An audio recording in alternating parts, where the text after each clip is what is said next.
और नाजरीन, कराची के मुख्तलिफ मकामात पर अफ्तार की रौनकें जारी हैं। फलाही इदारों की जानिब से 27 रमज़ान उल मुबारक की मुनासबत से अफ्तार का एहतमाम किया गया। कच्ची आबादियों में बेहतरीन अफ्तारी फराहम की जाएगी। मज़ीद अहवाल बता रहे हैं बोल न्यूज़ के नुमाइंदे फयाज बुखारी। जी फयाज।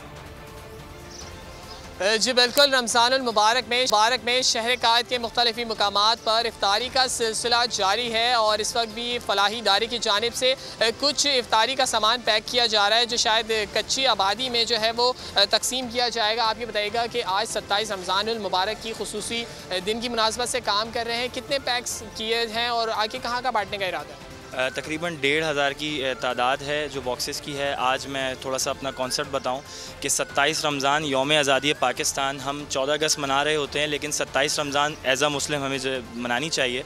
तो हमारी कोशिश होती है कि हम नौजवानों तक ये मैसेज पहुँचाएँ और लोग इसको जश्न की सूरत में मनाएं, ये हमारी ख्वाहिश है। और बहुत सारी ऑर्गेनाइजेशंस ने जो है वो इस पर वर्क करना शुरू किया है।